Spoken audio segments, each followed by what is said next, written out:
8వ అధ్యాయం 50వ వచనం చదువుకుందాం.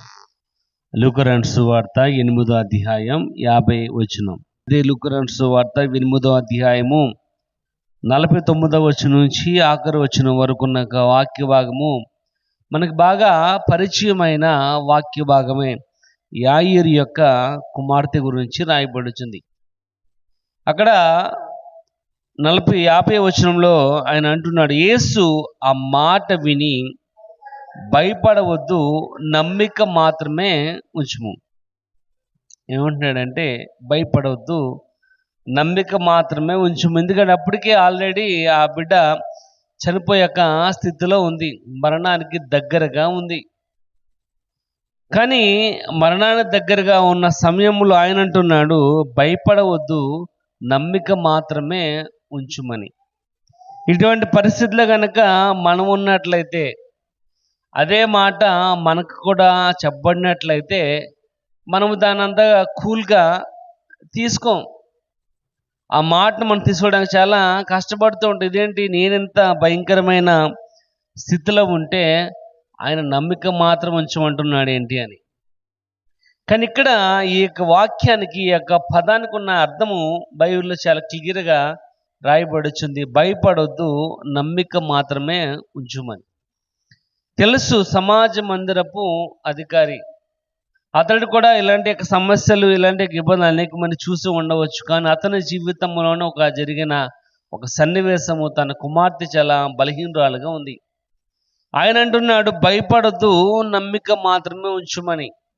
కాబట్టి దినమున మనం నేర్చుకుందాం, యేసునందు నమ్మిక ఉంచితే కలిగే ప్రయోజనాలు ఏంటి, ఎందుకు ఆయన నమ్మిక మాత్రమే ఉంచుమన్నాడు, నమ్మకం ఉంచడానికి గల కారణం ఏమిటి, ఎందుకు మనం అంత నమ్మకాన్ని అక్కడ ఎందుకు అంత ఆ పదంలో అంత ఇంపార్టెన్స్ ఎందుకు ఇవ్వబడిందో నేర్చుకుందాం. మత్తయి రాసిన సువార్త 9వ అధ్యాయం ఒకసారి చూద్దాం.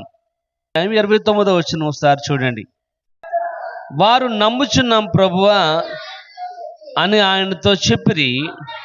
అప్పుడు ఆయన వారి కన్నులను ముట్టి, మీ నమ్మిక చెప్పినే కలుగునుగాక అని చెప్పున్నంతలో చాలండి. ఇది కూడా ఇద్దరి గుడ్డివారి గురించి రాయబడుచున్న సందర్భం.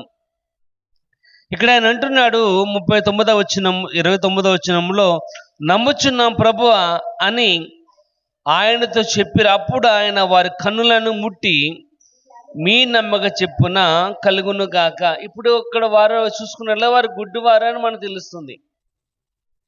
కాబట్టి ఏ రకమైన గుడ్డివారు, వారి కన్ను నుండి కూడా గుడ్డివారుగానే ఉన్నారు. ఎందుకంటే ఆ పై వచనము 27, 28 వచనాలు చూసుకున్నట్లయితే, యేసు అక్కడి నుండి వెళ్ళుచుండగా ఇద్దరు గుడ్డివారు ఆయన వెంట వచ్చి అని. చాలండి, ఇక్కడ రాయబడుచుంది వారు ఆయన వెంట వచ్చి అని. అంటే వారు నడవగలుగుతున్నారు, వారు వెంబడిస్తున్నారు. మనం కూడా మన యొక్క జీవితంలో యేసు ప్రభుని చూసి వెంబడించే వారిగా కనబడుతున్నాం. కానీ మన కళ్ళు తెరిచి ఉన్నవా, మూసుకుని ఉన్నవా? ఇక్కడ రాయబడుచు నమ్మిక మాత్రమే ఉంచు. ఎందుకు మనం నమ్మిక ఉంచాలి అంటే, ఆధ్యాత్మికమైన గుడ్డితనములో నుంచి మనము విడిపించబడడానికి దేవుని యొక్క వాక్య భాగం సెలవిస్తుంది, యెహోవా యందే నమ్మిక ఉంచాలని. ఎందుకంటే మనము ఆధ్యాత్మికంగా గుడ్డివారిగా ఉన్నట్లయితే ప్రభు చేసే యొక్క మహిమను, ఆయన చేసే ఆశ్చర్య కార్యాలని మనం గ్రహించలేం. వారు యేసు ప్రభుతో పాటు వెంబడిస్తుంది. ఒకటి రాయబడుచుంది, ఆ గుడ్డివారు ఆయన వెంట వచ్చి అని రాయబడుచుంది. ఆ కింద వచనంలో ఆయన ఇంట ప్రవేశించిన తరువాత ఆ గుడ్డివారు ఆయన వద్దకు వచ్చిరి అని ఉంది. అంటే ఆ గుడ్డివారుగా ఉన్నప్పటికీ వారు యేసు ప్రభుని వెంబడిస్తున్నట్లుగానే ఉన్నది. కానీ ఇక్కడ రాయబడుచుంది, మన యొక్క జీవితంలో ఆధ్యాత్మికమైన గుడ్డితనం అన్నది పోవాలి అంటే మన యేసు ప్రభు యందు నమ్మకం అనేది కొంచెం. అందుకని అంటున్నాడు నమ్ముచున్నాం ప్రభువా అని ఆయనతో చెప్పగా, మీ నమ్మిక చెప్పున కలుగునుగా. అక్కడ ప్రియమైన వాళ్ళరా, ఈ ఉదయకాల సమయంలో దేవుని యొక్క వాక్య భాగము రాయబడుచుంది, యేసునందు మనం నమ్మిక ఉంచినట్లయితే ఆధ్యాత్మికమైన గుడ్డితనములో నుంచి మనము విడిపించబడతాం. కాబట్టి ఎందుకంటే మనం భౌతికంగా చూడగలము, కానీ దేవుని యొక్క కార్యాలను మనం చూడాలి అంటే ఆధ్యాత్మికంగా మనం కన్నులని తెరవబడిన వారుగా ఉండాలి. అందుకే ఆయన అంటున్నాడు, దేవుని అందు నమ్మిక మాత్రమే ఉంచు. చూడు, ఇంకో సందర్భంలో చూద్దాం. మార్కు సువార్త 5వ అధ్యాయం. మార్కు సువార్త 5వ అధ్యాయం వచ్చిన సార్ చూద్దాం. అందుకైన, కుమారి, నీ విశ్వాసము నిన్ను స్వస్థపరచును, సమాధానము గలదానవై పొమ్ము, నీ బాధ నివారణై నీకు స్వస్థత ఇది మనకి బాగా తెలిసిన వాక్య భాగమే. 12 సంవత్సరములుగా రక్తరోగంతో బాధపడుతున్న స్త్రీ యొక్క జీవితంలో జరిగిన మరొక ఇక్కడ రాయబడుచుంది. అందుకైన నీ విశ్వాసము నిన్ను స్వస్థపరచును. ఒకటి, సమాధానం గలవాయనవై పొమ్ము. రెండవది, నీ బాధ నివారణ నీకు స్వస్థత కలుగును. ఇక్కడ 2 కార్యాలు, 2 మాటలు అన్నవి కనబడుతున్నాయి. ఒకటి ఇక్కడ రాయబడుచు, సమాధానం గలదానవై పొమ్ము. సమాధానం అంటే యేసు ప్రభు యందు మన నమ్మిక ఉంచడం ద్వారా ఒకటి సమాధానం, రెండోది అక్కడ రాయబడుచుంది నీ బాధ నివారణ అనేది అవుతుంది. ఒకటి భౌతికమైనది, 2 ఆత్మ సంబంధమైనది. ఒకటి భౌతికమైనది ఏంటంటే ఆమె బాధ అనేది నివారణ అయింది, ఎందుకంటే 12 సంవత్సరములుగా ఆమె బాధపడుతుంది. రెండోది అక్కడ రాయబడుచుంది సమాధానము గనవాలవ, ఎందుకంటే యేసు మాత్రమే సమాధానము కలుగు చేయవాడు. ఆయన నమ్మిక ఉంచినట్లయితే కంపల్సరీగా భౌతికంగా, ఆధ్యాత్మికంగా కూడా మనము దేవుని యందు మనము ఉండగలము అన్నది ఆ వాక్యం తెలియజేస్తుంది. కనుక ఒకటి, యేసునందు నమ్మిక ఉంచడం ద్వారా ఆధ్యాత్మికమైన గుడ్డితనములో నుంచి మనం బయటికి రాగలం. రెండోది మనం చూద్దాం, అదే లూకా సువార్త 8వ అధ్యాయము 55వ వచనం చూద్దాం. 8:55. అప్పుడు ఆయన ఆమెకు భోజనం పెట్టుడని ఇక్కడ రాయబడుచుంది. 55వ వచనంలో ఆమె ప్రాణము తిరిగి వచ్చెను గనుక, ఎందుకంటే ఆమె ఆల్రెడీ చనిపోయింది. 53వ వచనం మనం చూసుకున్నట్లయితే ఆమె చనిపోయినదని వారు ఎరిగిరి. అంటే అప్పటికే ఆ బిడ్డ చనిపోయింది. కానీ ఆయన అంటున్నాడు, నమ్మిక మాత్రమే ఉంచుము అని. కాబట్టి ప్రియమైన వాళ్ళరా, దేవుని యొక్క వాక్య భాగం రాయబడుచుంది, మనము యేసునందు మనం నమ్మకం ఉంచిన వారిగా ఉండాలి. నమ్ముట నీ వలన అయితే నమ్మువానికి సమస్తము కూడా సాధ్యం. కానీ ఇక్కడ అంటున్నాడు, రెండవది ఆధ్యాత్మికమైన గుడ్డితనంలో నుంచి మనం బయటకు రాగలం. రెండవది, నమ్మినట్లయితే స్వస్థత అనేది కలుగుతుంది. కాబట్టి వారు నమ్మారు, అందుకే ఆయన అంటున్నాడు నమ్మిక మాత్రమే ఉంచుమని. ఇక్కడ నమ్మిక ఉంచడం ద్వారా ఆయన అంటున్నాడు, ఆమె ప్రాణము తిరిగి వచ్చెను గనుక వెంటనే ఆమె లేచెను. అప్పుడు ఆయన ఆమెకు భోజనం పెట్టుడని చెప్పాను. ఏంటంటే భోజనము పెట్టుడు అంటే మన ప్రభునందు మనం నమ్మకం ఉంచాలి అంటే భోంచేయాలి. ప్రభునందు మనం స్థిరముగా దృఢముగా ఉండాలి అంటే ఆహారం అనేది ఏ విధంగా అయితే అవసరమో దేవుని యొక్క వాక్య భాగం రాయబడి, ప్రభునందు మనం నమ్మకం ఉంచాలంటే ఆధ్యాత్మికమైన ఆహారం అనేది కూడా అవసరం. అంటే దేవుని యొక్క వాక్యాన్ని మనం వినాలి, దేవుని యొక్క వాక్యాన్ని పఠించాలి, దేవుని యొక్క వాక్యాన్ని మనము నేర్చుకోవాలి. అప్పుడే అందుకే ఇక్కడ ఆయన అంటున్నాడు, ఆమె లేచెను గనుక అప్పుడు ఆయన ఆమెకు ఆహారము భోజనం పెట్టుడని చెప్పారు. అంటే భోజనము అవసరం మన యొక్క జీవితంలో. ఎందుకంటే ఆయన వాక్యము తేనె కంటే, చుంటి తినే దాళ్ళ కంటే మధురమైనది. దేవుని యొక్క వాక్య భాగంలో రాయబడి, నీ మాటలు నాకు దొరకక నేను దానిని భుజించి తిని అంటున్నాడు. అంటే ఆయన మాటలు ఎప్పుడైతే మనం నమ్మము, ఆయన మాటలు ఎప్పుడైతే మనము భుజించామో అవి మన యొక్క జీవితంలో స్వస్థతను కలుగు చేయగలవని వాక్య భాగం రాయబడుచు. అందుకే యెహోవాయందు మనం నమ్మకం ఉంచినట్లయితే స్వస్థత మన యొక్క జీవితంలో. అక్కడ యాయేరుతో అంటున్నాడు, నమ్మిక మాత్రం ఉంచినట్లయితే చనిపోయినాను నీ కుమార్తె బ్రతకగలదు. ఎందుకంటే ఆయన మాత్రమే స్వస్థత కలుగు చేయగలవాడు. ఇక్కడ ఒకటి, ఆధ్యాత్మికమైన గుడ్డితనం నుంచి మనం బయటికి రాగలం. రెండోది, మనం స్వస్థత పొందుకోగలం యెహోవాయందు మనం నమ్మకము ఉంచినట్లయితే. ఇక్కడ దేవుని యందు మనం నమ్మకం ఉంచట్లేదు, పరిపూర్ణంగా ఉండట్లేదు. ఎందుకంటే దేవుణ్ణి నమ్ముతున్నాం, అదే సమయంలో దేవుణ్ణి కాని వస్తువులను కూడా మనం నమ్ముతున్నాం.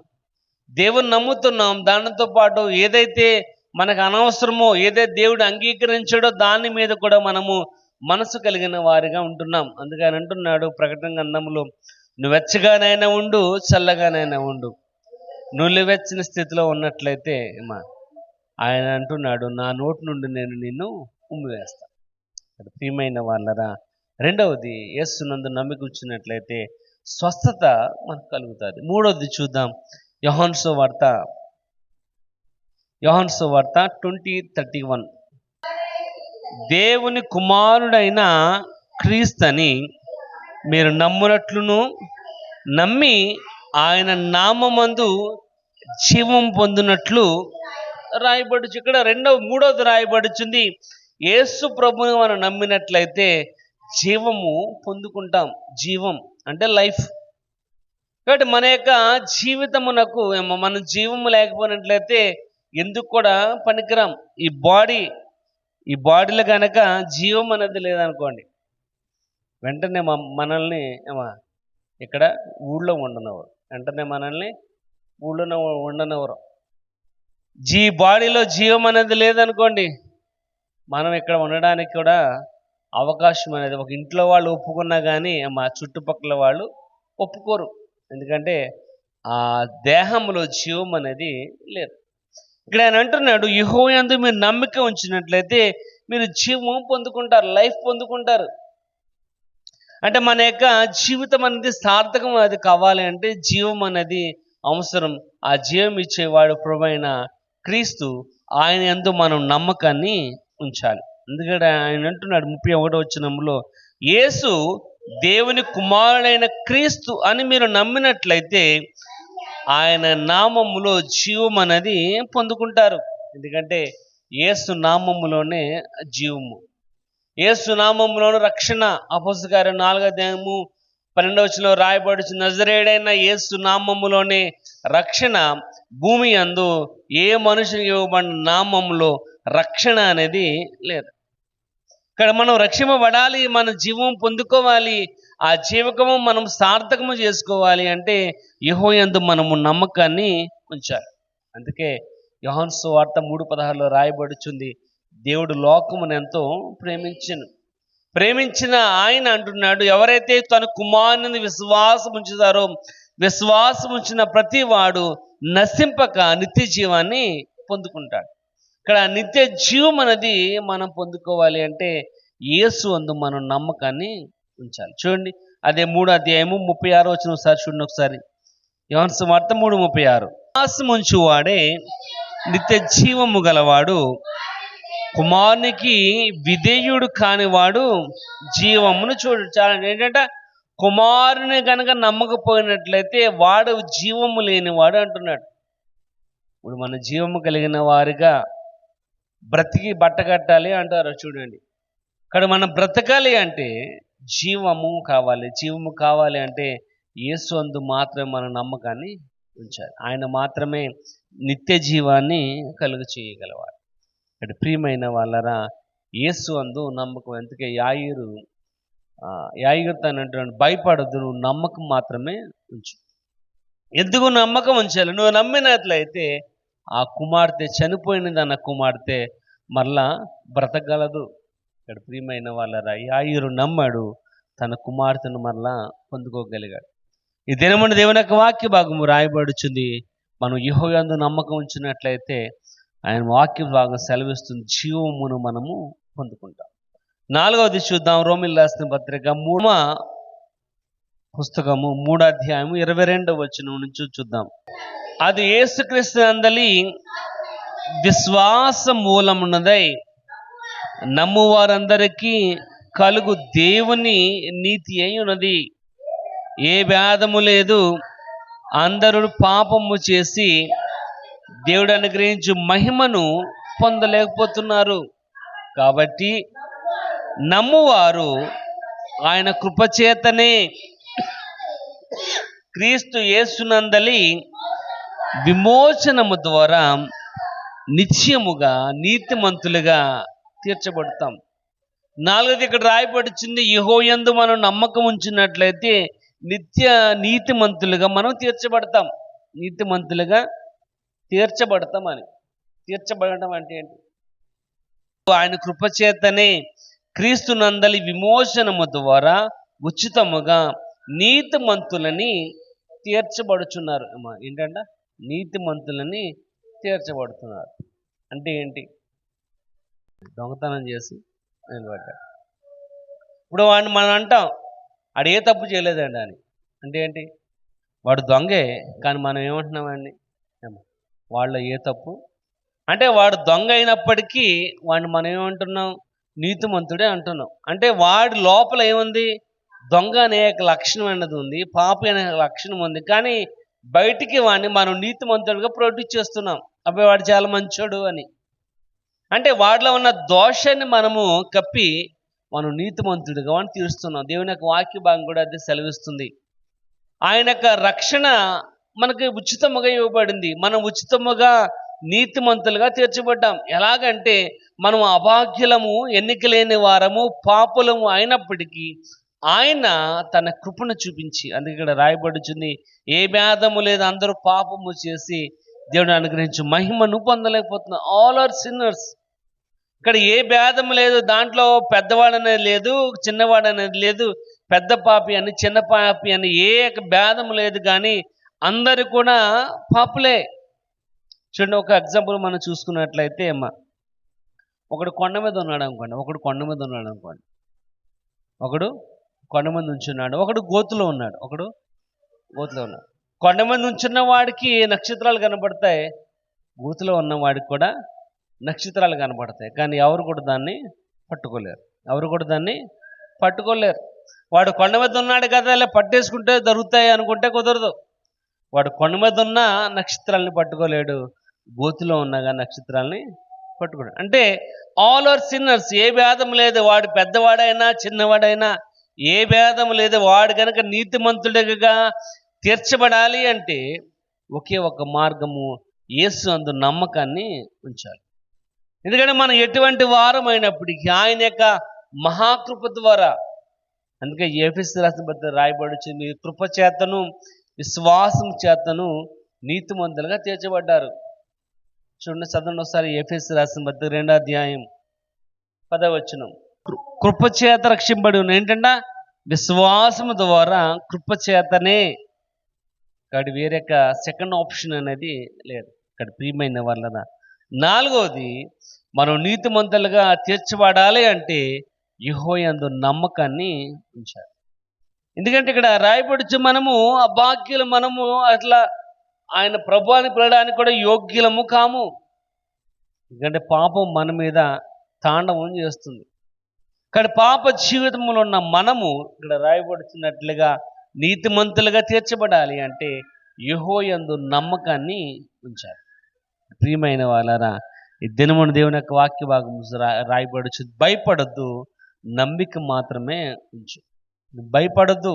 ఎందుకంటే మనకున్న పరిస్థితులను బట్టి, ఇబ్బందులను బట్టి, మనకున్న కష్టాలను బట్టి మనం వాటి చూడగానే భయపడుతూ ఉంటాం. దేవుని యొక్క వాక్య భాగం రాయబడుతుంది, భయపడద్దు, నమ్మిక మాత్రం ఉంచు. ఎందుకంటే నువ్వు నమ్మిక మాత్రం ఉంచినట్లయితే నువ్వు నీతిమంతులుగా తీర్చబడతావు. ఎందుకంటే అది ఉచితముగా ఇవ్వబడింది. ఇక్కడ అంటున్నాడు, కాబట్టి నమ్మువాడు ఆయన కృపచేతనే యేసు క్రీస్తు నందలి విమోచనము ద్వారా ఉచితముగా అంటున్నాడు, ఫ్రీగా.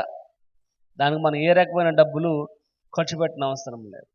ఈ రక్షణ పొందడానికి ₹1 కూడా మనము చెల్లించిన అవసరం, ఉచితముగా ఇవ్వబడింది. కాబట్టి ఆ ఉచితముగా పొందుకున్న మన రక్షణ నిలబడాలి అంటే యేసు అందు మనం నమ్మకాన్ని ఉంచాలి. కాబట్టి ప్రియమైన వారు, 4వది రాయబడుచుంది, మనం నీతిమంతులుగా తీర్చబడాలి అంటే యేసునందు నమ్మకాన్ని ఉంచాలి. ఆఖరుగా చూద్దాం 1 యోహాను పత్రిక, 1 యోహాను పత్రిక 5వ అధ్యాయం, 1 యోహాను పత్రిక 5వ అధ్యాయం 5వ వచనం. కుమారుడని నమ్మువాడు తప్ప లోకమును జయించువాడు మరి ఎవడు? చాలండి ప్రశ్న. యేసును నమ్మువాడు తప్ప, యేసు దేవుని కుమారుడని నమ్మువాడు తప్ప లోకమును జయించువాడు ఎవరు లేరు. కానీ ఇక్కడ రాయబడుచుంది, దాని ప్రశ్నకు జవాబు ఏంటంటే, మనం లోకమును జయించాలి అంటే యేసునందు మనం నమ్మకాన్ని ఉంచాలి. మనం చాలా చూస్తూ ఉంటాం, యజ్ఞాలు చూస్తూ ఉంటాం, యాగాలు చూస్తూ ఉంటాం, తపస్సు కాలం చూస్తూ ఉంటాం. తపస్సు దేనికోసం? దేవుని అనుగ్రహాన్ని పొందడానికి కోసం చాలామంది తపస్సు చేసేవారు, చాలామంది ఈ యజ్ఞాలు చేసేవారు, బలులు అర్పించేవారు. దేనికోసం? లోకాన్ని జయించడానికి కోసం. కానీ వాళ్ళు లోకాన్ని జయించట్లేదు, కానీ లోకంలో వాళ్ళు గొప్పవాళ్ళుగా ఉండడానికి కోసం యజ్ఞాలు చేస్తున్నారు, తపస్సు చేస్తున్నారు. అంటే లోకమును వాళ్ళు జయించట్లేదు, కానీ లోకంలో వారు ప్రత్యేకమైన వారు ఉండాలని ఆశపడుచు ఉంటారు. కానీ ఇక్కడ ఆయన అంటున్నాడు, లోకమును జయించాలి అంటే ఒకే ఒక మార్గము, అది యేసునందు నమ్మకం అనేది ఉంచాలి. చూడండి, మన ఆ వచనం, యేసు దేవుని కుమారుడని నమ్మువాడు తప్ప లోకమును జయించువాడు ఎవడు కూడా లేడు. ప్రియమైన వాళ్ళ ఉదయకాల సమయంలో దేవుని యొక్క వాక్య భాగము రాయబడుతుంది. యేసును గనక నమ్మితే, ఆయన నమ్మితే మనం లోకమును జయించగలం. లోకముల నుండి పారిపోవడం కాదు. ఇప్పుడు తపస్సు చేసేవాడు ఎక్కడ చేస్తాడు? ఇంట్లో చేయడు. తపస్సు చేసేవాడు ఇంట్లో చేయడు, దూరంగా, అంటే లోకముల నుండి పారిపోయి దూరంగా ప్రశాంతమైన వాతావరణంలో చేస్తాడు తపస్సు, అంటే ఏకాగ్రత కోసం. కనుక దేవుని యొక్క వాక్య భాగం రాయబడి వచ్చింది, నువ్వు పారిపోవడం కాదు. ఎందుకంటే వాడి హృదయంలో లోకం అనే యొక్క ఆశ ఉంది, లోకంలో వేరు చేయబడాలనుకుంటున్నాడు తప్ప లోకం జయించాలి అంటే యేసును మాత్రము నమ్మాలి. అందుకే అంటున్నాడు, లోకములో మీకు శ్రమ ఉంది. లోకంలో ఏముందంటే శ్రమ, లోకంలో ఇబ్బంది ఉంది, లోకంలో కష్టం ఉంది. కానీ లోకమును జయించాలి అంటే యేసునందు మన నమ్మకాన్ని ఉంచాలి. ఆయన మాత్రమే మనల్ని విజయాన్ని కలుగజేసేవాడు. ఇక్కడ రాయబడుచుంది చూడండి, 4వ వచనములో, దేవుని మూలంగా పుట్టిన వారందరూ లోకమును జయించుదురు, లోకమును జయించిన విజయం మన విశ్వాసం. ఏంటంటే లోకం కన్నా జయించాలి అంటే విశ్వాసం, నమ్మకం ఉంచాలి. ఆ నమ్మకం ఎవరి మీద అంటే మనుషుల మీద కాదు. ఆ నమ్మకం ఎవరి మీద అంటే కళ్ళుండి చూడలేని వాటి మీద కాదు, చెవులుండి వినలేని వాటి మీద కాదు, కాళ్ళుండి నడవలేని వాటి మీద కాదు, కానీ జీవం గల దేవుని మీద మన నమ్మకాన్ని ఉంచాలి. అందుకే ఆయన అంటున్నాడు జీవాన్ని. ఒకసారి చూడండి, ప్రకటన 2వ అధ్యాయము 7 చూద్దాం. 2:7 ప్రకటన గ్రంథము 2వ అధ్యాయము 7. జయించు వానికి దేవుని పరదేశంలో ఉన్న జీవవృక్ష ఫలములను ఎవరైతే జయిస్తారో, జయించాలి అంటే నమ్మకాన్ని ఉంచాలి, జయించాలి అంటే దేవుని మీద నమ్మకాన్ని ఉంచాలి. యేసు దేవుని కుమారుడని నమ్మాలి. నమ్మిన మనకు ఆయన అంటున్నాడు, జీవవృక్ష ఫలములను నేను ఇస్తాను అని. ఆ జీవవృక్ష ఫలములను మనం భుజించాలి అంటే ఇక్కడ రాయబడుచుంది, మనం నమ్మకాన్ని ఉంచాలి. ఒకటి లోకం జయించిన విజయం మన విశ్వాసం. విశ్వాసం అంటే నమ్మకం. ఇక్కడ ప్రియమైన వాడరా, అందుకని ఉదయకాల సమయంలో ఆయన అంటున్నాడు, భయపడొద్దు, నమ్మిక మాత్రమే ఉంచు. ఇక్కడ మనం నమ్మకాన్ని ఉంచాలి అంటే ఇక్కడ రాయబడుచుంది, ఒకటి ఆధ్యాత్మికమైన గుడ్డితనములో నుంచి మనం బయటికి రాగలం. ఇంకా మనం చూడగలుగుతున్నాం, కానీ దేవుని యొక్క కార్యాలను అర్థం చేసుకోలేకపోతున్నాం. చూడగలుగుతున్నాం, ఆయన యొక్క మహాకృప ఎటువంటితో మనం నమ్మలేకపోతున్నాం. ఇక్కడ ప్రియమైన వాళ్ళరా, భయపడద్దు, నమ్మిక మాత్రం ఉంచుము. ఎందుకంటే ఒకటి ఆధ్యాత్మికమైన గుడ్డితనముల నుంచి బయటికి రాగలం. రెండోది రాయబడుచుంది, మనం స్వస్థత పొందుకోగలం. ఎందుకంటే ఆయన మాత్రమే స్వస్థత ఇవ్వగలం. యెహోవా రాఫా, నిన్ను స్వస్థపరిచి యెహోవాను నేనే. కాబట్టి స్వస్థత మనం పొందుకోగలం. పొందుకోవాలి అంటే యెహోవా యందు మన నమ్మకం ఉంచాలి. మూడోది రాయబడుచుంది, జీవమును పొందుకోగలం. జీవం, లైఫ్, మన యొక్క జీవితము. చూడండి, వాళ్ళంటూ కొన్ని సామెతోడు ఉంది, దున్నపోతు మీద వాన కురుస్తున్నట్టు. అంటే ఏంటి? వాడికి ఎంత చెప్పినా అర్థం చేసుకోలేడు, ఎంత చెప్పినా వాడు వినడు, ఎంత చెప్పినా వాడు అంతే. అంటే వాడు బ్రతికున్న చనిపోయినట్లే, వాడి వల్ల ఉపయోగం అనేది. కానీ ఇక్కడ దేవుని యొక్క వాక్య భాగం రాయబడుచుంది, మనం యెహోవా యందు నమ్మిక ఉంచినట్లయితే మనం జీవము పొందుకోగలం. 4వది, యెహోవా యందు నమ్మిక ఉంచినట్లయితే నీతిమంతులుగా మనం తీర్చబడగలం. 5వది, మనం యెహోవాను నమ్మినట్లయితే లోకమును మనం జయించగలం. లోకమును జయించిన విజయం మన యొక్క విశ్వాసం. ఆయన యేసు ప్రభు కూడా లోకమును జయించాడు. ఆయన కూడా లోకమును జయించాడు, లోకములో ఉన్న వాటిని జయించాడు. కాబట్టి ప్రియమైన వాళ్ళరా, ఈ ఉదయకాల సమయంలో దేవుని యొక్క వాక్య భాగం రాయబడి వచ్చింది. మనము కూడా లోకమును జయించాలి అంటే యెహోవా యందు మన నమ్మకాన్ని ఉంచాలి. అట్టి కృప దేవుడు మన నుంచి కాపాడును గాక. ఆమేన్.